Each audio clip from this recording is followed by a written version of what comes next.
دوستو، کربلا کا وہ دردناک قصہ جسے سوچ کر یاد کر کے ہر مسلمان رونے لگتا ہے اور مسلم ہونے کا فخر کرتا ہے، تو ہم آپ کو محرم کے پورے 10 دنوں کا رلا دینے والا قصہ ان ڈیٹیل میں بتائیں گے کہ کیوں کربلا میں ہی جنگ ہوئی، اس جنگ کی اصل وجہ کیا تھی اور اس جنگ میں حضرت امام حسین کے علاوہ اور کون کون تھا۔ تو دوستو، یہ سب جاننے کے لیے آپ ہماری ویڈیو لاسٹ تک ضرور دیکھیں۔ دوستو، جیسا کہ آپ جانتے ہیں، حضرت امام حسین ہمارے نبی محمد صلی اللہ تعالیٰ علیہ وسلم کے نواسے تھے، جن کی پیدائش 8 جنوری 626 میں مدینے کی ہے۔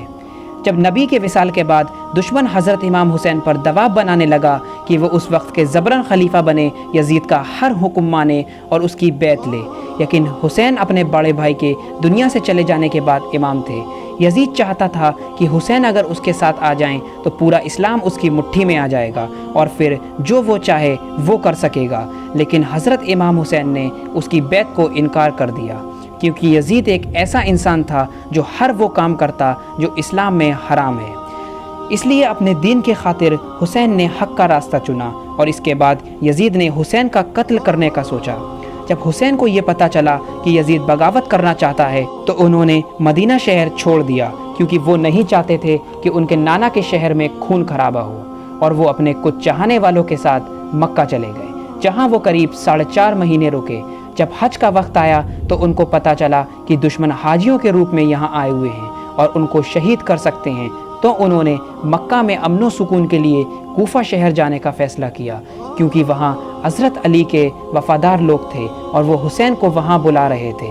اور بس حضرت امام حسین رضی اللہ تعالیٰ اپنے 72 ساتھیوں کے لشکر کے ساتھ سفر کرنے لگے، جس میں ان کے 6 مہینے کے بیٹے علی اصغر، ان کی بہن، بیوی، 18 سال کے علی اکبر اور چھوٹے چھوٹے بچے تھے۔ جب سفر کرتے کرتے امام حسین عراق کے کربلا شہر پہنچے، تب یزید نے اپنے 22,000 کے لشکر کے ساتھ ان کا پیچھا کیا۔ سفر کے دوران امام حسین کو جب پتہ چلا کہ کوفہ شہر کے لوگ یزید کے ظلم کے ڈر سے ان کے خلاف ہو گئے ہیں، تو انہوں نے کربلا کے ریگستانی علاقے میں فرات ندی کے کنارے 2 محرم کو اپنا پڑاؤ ڈال لیا، وہیں خیمے گاڑ کر ٹھہر گئے۔ اس کے بعد یزید کا لشکر وہاں آ پہنچا اور چاروں طرف سے کربلا سے باہر جانے والے راستوں کو بند کر دیا اور نواسے محمد کو گھیر لیا، اور یزید نے امام حسین سے اپنے ہاتھوں بیعت کرنے کو کہا، لیکن حسین نے صاف انکار کر دیا، کیونکہ ان کو اپنے نانا کی امت کو بچانا تھا اور یزید جیسے شرابی اور ظالم کا حکم نہیں مانا۔ حکم نہ ماننے پر یزید نے اپنی فوج سے فرات ندی کنارے گڑے خیموں کو ہٹانے کا حکم دیا اور اس ندی سے پانی نہ لینے کی پابندی لگا دی۔ اس نے اپنے فوج کو ندی کے کنارے پہراداری کے لیے کھڑا کر دیا اور اس طرح ظلم کرنے لگا۔ گرمیوں کے دن تھے اس وقت، 7 محرم تک جتنا کھانا اور پینا تھا وہ بھی ختم ہو چکا تھا۔ 7 سے 10 محرم تک امام حسین اور ان کے 72 ساتھی، جن میں بچے، بوڑھے، عورتیں، سب پیاسے اور بھوکے رہے تھے۔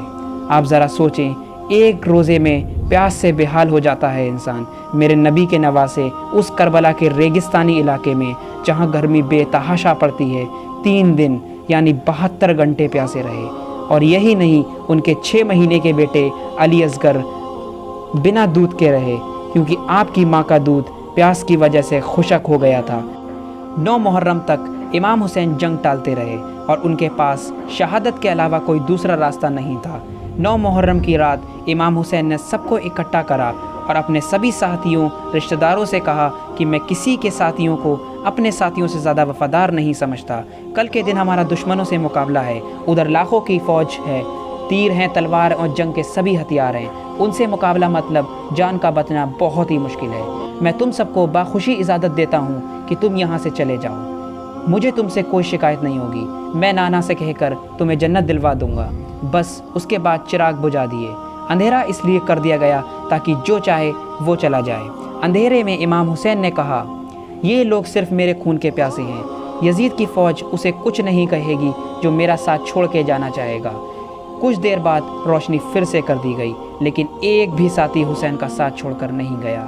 اس کے بعد ان سب نے رات بھر اللہ کی عبادت کی اور اگلے دن یعنی 10 تاریخ کا انتظار کرنے لگے۔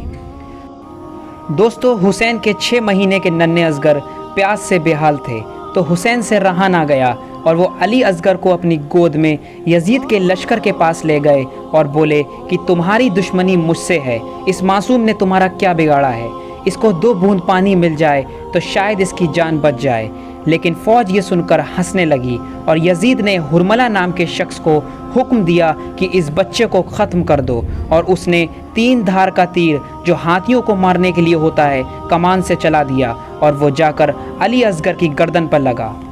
6 مہینے کے بچے کا وجود ہی کیا ہوتا ہے، تیر گردن سے جا کر حسین کے باجو میں لگی اور ننھے اصغر نے گود میں دم توڑ دیا۔ دوستو، جب 10 محرم کا دن آیا تو یزید کے لشکر نے حملہ کیا اور حسین کے سبھی ساتھیوں کو مارتے چلے گئے، اور دن چھپنے سے پہلے سارے ساتھی شہید ہو چکے تھے اور بس آخر میں حسین بچے۔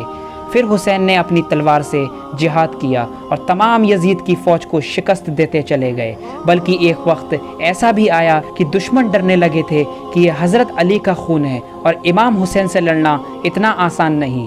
لیکن گھنٹوں لڑنے کے بعد جب حضرت امام حسین بہت زخمی ہو گئے تو اپنے گھوڑے سے گر گئے۔ ایک شمر نام کے شخص کو حضرت امام حسین رضی اللہ تعالیٰ کا سر قلم کرنے کا حکم ہوا۔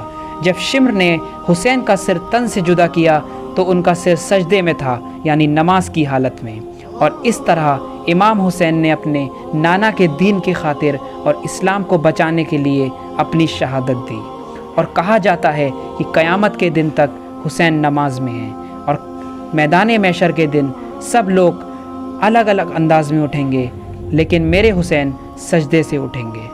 دوستو، اگر آپ کو ہماری ویڈیو پسند آئی ہو تو اسے لائک، شیئر اور سبسکرائب ضرور کریں تاکہ اسی طرح کی ویڈیوز ہم آپ کو دیتے رہیں۔